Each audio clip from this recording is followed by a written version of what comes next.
عسلامة الناس الكل، نرحب بكم في قناة يوتيوب لا فالور ابسولو اللي هي قناة تعليمية خاصة بالمواد العلمية. باش يوصلك كل جديد ما تنساش باش تعمل ابوني في قناتنا. في اطار مراجعتنا لمناظرة ختم التعليم الاساسي، اخترت اليوم باش نصلحوا مع بعضنا تمرين عدد 3 من مناظرة 2018. اذا نبدا مع بعضنا التمرين. ABC مثلث متقايس الضلعين وقيمته الرئيسية A، حيث BC يساوي 2 و AB أكبر أو يساوي 3. لتكن النقطة دي مناظرة C بالنسبة ل A، وهاش المسقط العمودي ل A على المستقيم BC. المستقيمان AB و DH يتقاطعان في النقطة G. بين أن المثلث ABC قائم في B. بين أن G مركز ثقل المثلث BCD. في الأسئلة الموالية نفترض أن AB يساوي X مع 3، حيث X عدد حقيقي موجب. السؤال الثاني، بين أن BD قوة 2 يساوي 4 في x قوة 2 مع 6x مع 8.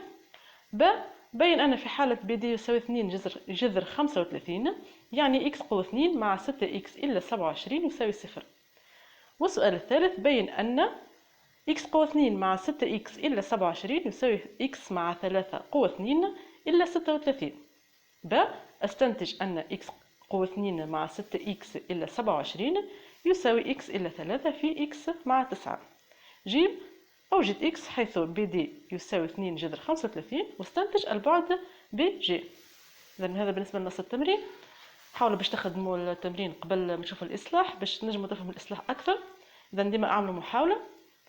نتعداو للإصلاح. بالنسبة عنا الرسم ديما ضروري وإجباري في الهندسة، ديما لازم تعملوا الرسم. حتى كان ما يطلبش مني أني نعمل الرسم، حتى كان ما فماش أنجز الرسم، يلزمني نعمل رسم ضروري وإجباري، وزاد هو اللي باش يخرج لنا المعطيات. معناها نجموا كل شيء نفهموه من الرسم. إذا هنا عندي ABC مثلث متقايس الضلعين، يعني AB يساوي AC. عندي H المسقط العمودي ل A على BC. عندي D مناظرة C بالنسبة ل A، و AB و DH يتقاطعان في النقطة J. هذا بالنسبة للرسم. المعطيات الكل عملتها في الرسم. نتعداو للسؤال الأول، بين أن المثلث BCD قائم في B. إذن المثلث BCD، كيفاش نبينوا أن المثلث BCD قائم في B؟ إذن هنا شوف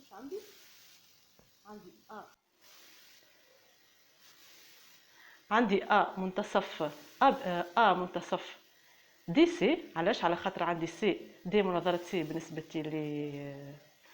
ل A. وعندي المثلث ABC مثلث متقايس الضلعين.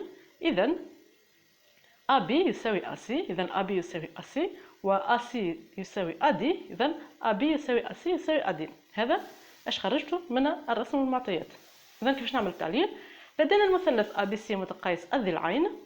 ABC متقايس الضلعين اش يعطينا ومنه AB يساوي AC، ومنه AB يساوي AC. ولدينا دي مناظرة C بالنسبة ل A.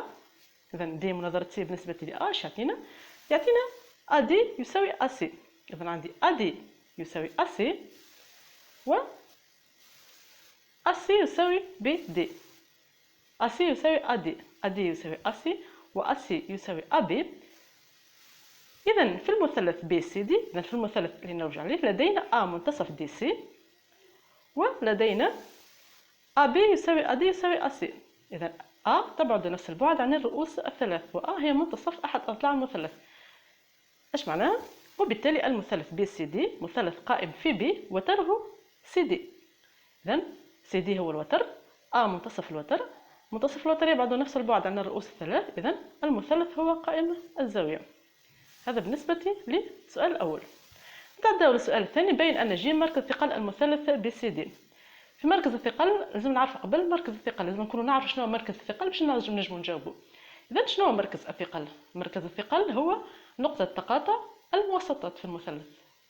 إذن الموسط شنو هو؟ الموسط هو قطعة المستقيم التي تربط بين رأس المثلث ومنتصف الضلع المقابل. هذا هو الموسط. هنا بين أن ج مركز ثقل المثلث BCD.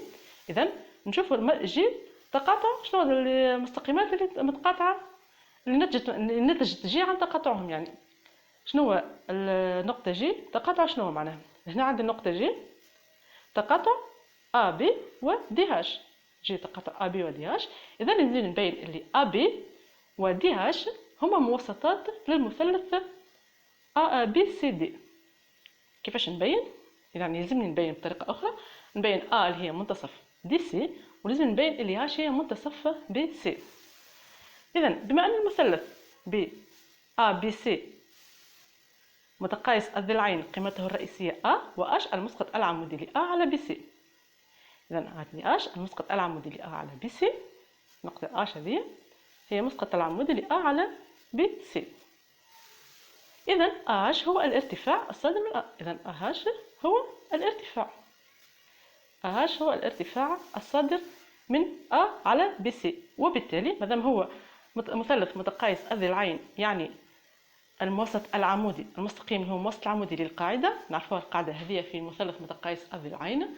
الموسط العمودي للقاعدة هو حامل للارتفاع، وهو حامل للموسط الصادر من القمة الرئيسية، وهو مناصف زاوية القمة الرئيسية. يعني هو كلهم الارتفاع هو نفسه، الموسط هو نفسه حامل، هو نفسه باش يجي على المستقيم اللي هو مناصف الزاوية، وهو كذلك باش يكون في المستقيم اللي هو الموسط العمودي. إذا المثلث متقايس الضلعين، الموسط العمودي للقاعدة هو حامل للارتفاع الصادر من القمة الرئيسية، وهو حامل للموسط الصادر من القمة الرئيسية، وكذلك هو منصف زاوية القمة الرئيسية.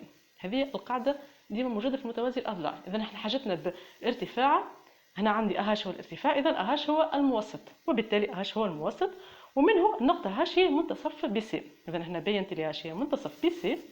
تو باش نبين لي هي منتصف أدي، منتصف دي سي. ديجا بينت ديجا نعرفها، لكن لازم نذكرها. بما أن عندي دي مناظرة سي بالنسبة لأ، يعني النقطة هي منتصف دي سي. إذا هنا بينت لي منتصف دي سي، بينت لي هاش منتصف بي سي. إذا ايش يعطينا؟ إذا في المثلث بي سي دي لدينا دي هاش وأبي الموسطان الصادران من دي وبي. إذا بينت لي دي هاش وأبي هما موسطان. تقاطع الموسطان هو مركز الثقل. الموسطان يتقاطعان في النقطة جي، والنقطة جي هي تقاطعهما، وبالتالي النقطة جي هي مركز ثقل المثلث بي دي سي، بي دي سي كك. وبالتالي النقطة جي هي مركز ثقل المثلث بي دي سي.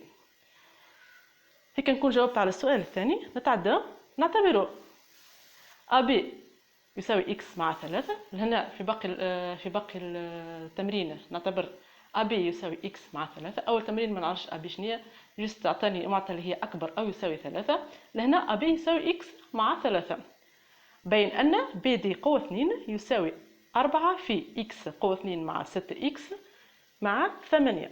كيفاش نبين بي دي قوة 2؟ إذا نرجع للمثلث اللي عندي، بينت ديجا اللي هو مثلث قائم الزاوية في بي، بينت اللي هو قائم الزاوية في بي يعني بيثاغور. يعني باش نستعمل بيثاغور، عندي مثلث بي سي دي مثلث قائم في بي، إذا باش نطبق عليه نظرية بيثاغور. كيفاش نطبق نظرية بيثاغور؟ إجباري أني نذكر المثلث اللي باش نخدم عليه، وزاد كيف نذكر الزاوية القائمة. عندي مثلث باش نطبق عليه بيثاغور، نسميه المثلث هذاك وهو قائم في أي زاوية. إذا هنا عندي المثلث بي سي دي قائم في بي، نكتب هذه. إذا بتطبيق نظرية بيثاغور لدينا، إذا هو قائم في بي، إذا نمشي للوتر. الوتر هو دي سي. إذا باش نطبق نظرية بيثاغور، دي سي قوة 2، إذا هو قائم في بي، إذا دي سي قوة 2 يساوي، كان هو قائم في أ، بي سي قوة 2 يساوي ديما الوتر هو اللي مجموع الضلعين، مجموع مربع الضلعين. إذا مربع الوتر هو مجموع مربع الضلعين في مثلث قائم الزاوية. هذه نظرية بيثاغور. إذا عندي مثلث قائم في بي، إذا دي سي قوة 2 تساوي بي دي قوة 2 مع بي سي قوة 2. لكن هنا طلب مني بي دي قوة 2. إذا خرج القاعدة الرئيسية، ومن بعد نشوف شنو اللي طلب مني نخرج هذا اللي حاجتي به. إذا هنا عندي إذا بي دي قوة 2 تساوي سي دي قوة 2 إلا بي سي قوة 2. إذا هنا خرجت المعادلة اللي حاجتي بها، وبقى لي كان باش نلوج على الأبعاد. إذا عندي بي دي قوة 2 تساوي سي دي قوة 2 إلا سي بي قوة 2. نحسب الأبعاد. إذا عندي سي دي هي 2 في AB. علاش؟ على خاطر في المثلث قائم الزاوية بينت لي AC يساوي AB يساوي AD. إذا CD تساوي 2 في AB. CD تساوي مرتين AB تساوي 2 في X مع 3. وبC عندي معطى هي تساوي 2. إذا نبدل بالأبعاد اللي عندي. BD قوة 2 تساوي 2 في X مع 3 قوة 2 إلا 2 قوة 2 تساوي 4 X مع 3 قوة 2 إلا 4. باش نعمل تفكيك بأربعة، نخرج الأربعة خاطر ديجا عندي طلبني أني باش العبارة اللي طلبها مني فيها 4 لبرا. إذا لازم نخرج الأربعة. 4 في إكس مع 3 قوة 2 إلا 1. وعندي جزاءات معتبرة إكس مع 3 قوة 2 اللي هي أ مع بي قوة 2. ديما نذكركم بالقاعدة اللي هي أ قوة 2 مع 2 في أ في بي مع بي قوة 2. إذا هنا باش نطبق القاعدة متاعي إكس قوة 2 مع 6 إكس إلا 3 قوة 2 هي 9 وإلا 1. لهنا في الاخر باش نحسب. اذا تساوي 4 في اكس قوة 2 مع 6 اكس مع 8. وهذه العبارة اللي عطاها لي هو، هذه العبارة اللي طلب مني باش نبينها. اذا بي دي قوة 2 تساوي 4 في اكس قوة 2 مع 6 اكس مع 8. بين انه في حالة بي دي تساوي 2 جذر 35 عندي اكس قوة 2 مع 6 اكس الى 27 يساوي 0. يعني في حالة بي دي تساوي 2 جذر 35 إكس قوة 2 مع 6 إكس إلا 27 يساوي 0. كيفاش نبينها؟ عندي البي دي قوة 2 دا نبدأ بها. إذا بي دي قوة 2 شنية؟ بي دي قوة 2 تساوي 4 في إكس قوة 2 مع 6 إكس مع 8.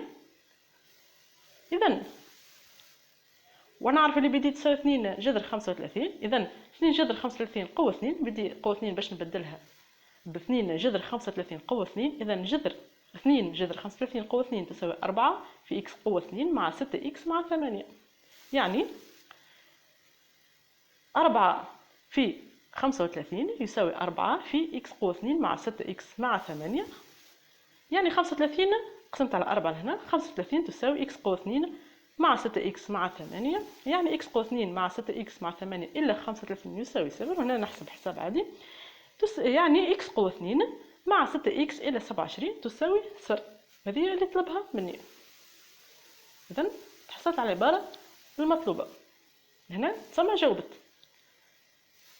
هذا السؤال اللي بعده. بين أن إكس قوة 2 مع 6 إكس إلى 27 تساوي إكس مع 3 قوة 2 إلى 36.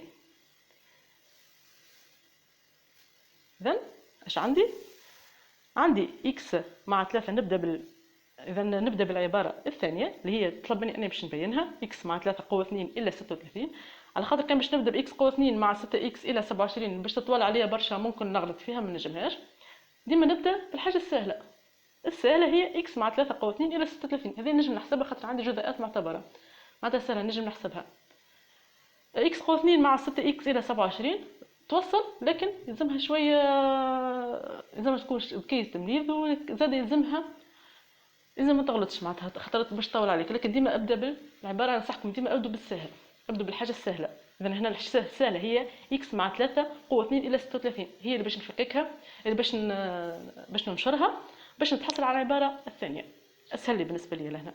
اذا ناخذ العباره اكس مع 3 قوه 2 الى 36 تساوي اكس قوه 2 مع 6 اكس مع 9 الى 36. هنا استعملت عباره جزيئات معتبره.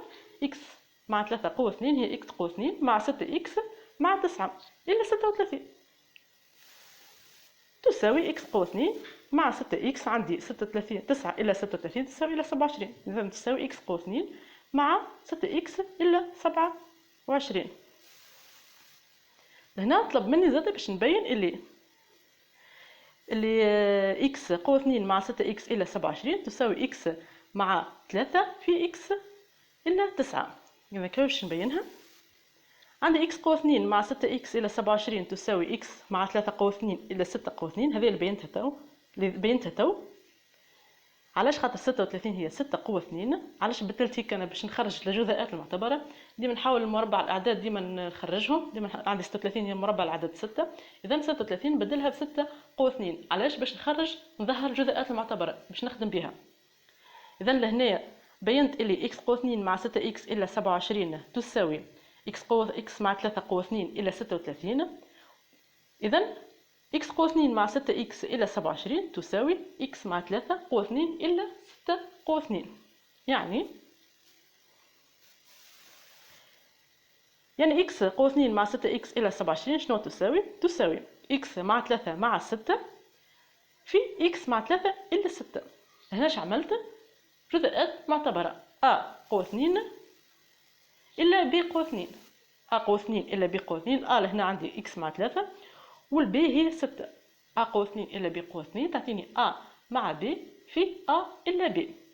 أ مع ب اللي هي إكس مع 3 مع 6 في أ إلا ب إكس مع 3 إلا 6 تساوي.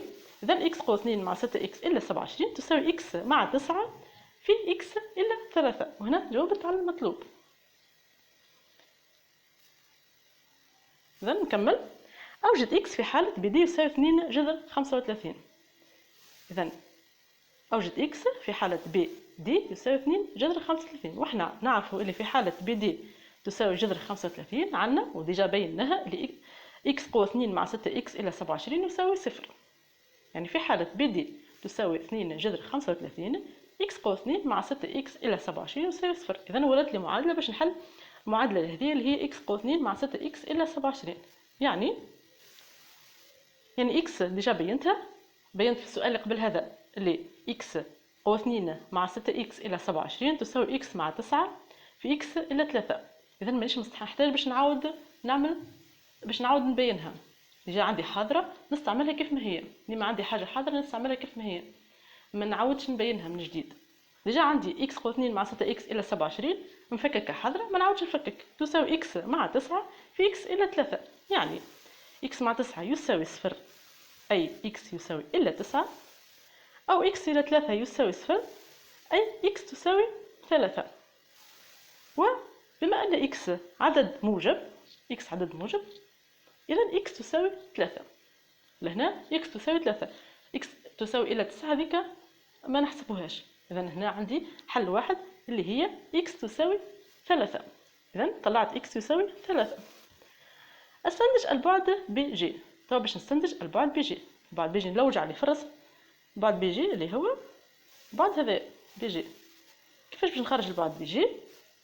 شوف الساعة شنو هو البعد بي جي. هو نعرف اللي جي هو مركز ثقل.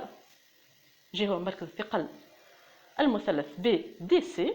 إذن شنو هو مركز الثقل؟ ديما نعرف اللي يقسم الموسط على 3 باش يجي في وسط الموسط ويقسم على 3. إذن أ جي هي ثلثي أ بي وبي جي هي 3 أثلاث. إذن جي هذه قسمت المثلث على 3 أخذت ثلث أ جي ومن بعد عندي ثلثين. بي جي هي ثلثين. هذه قاعدة في مركز الثقل. ديما في مركز الثقل ديما يجي مركز الثقل يجي في وسط ثلث الموسط. إذن هنا بما أن النقطة جي هي مركز ثقل المثلث بي سي دي إذن بي جي تساوي 2 على 3 في أ بي. نعرفوها اللي بي جي النقطة جي مركز الثقل وأ بي هو الموسط. إذن بي جي تساوي 2 على 3 في أ بي. أ بي كانت مش معروفة لكن توا كيف خرجنا الإكس ولات معروفة. إذن أ بي تساوي إكس مع 3 ونعرف الإكس يساوي 3 خرجناها قبيلة. إذن إكس تساوي 3 يعني بي جي تساوي 2 على 3 في 6 تساوي 4 سنتيمتر. إذن بي جي تساوي 4 سنتيمتر. ان شاء الله تكون تفسير واضح وان شاء الله تكونوا فهمتوا التمرين بالكدا. ما تنساش باش تعمل ابوني في قناه يوتيوب لا فالور ابسولي باش يوصلك كل جديد وبارطاجي الفيديو هذا باش يشوفوه صحابك الكل. وشكرا والى اللقاء في فيديو قادم.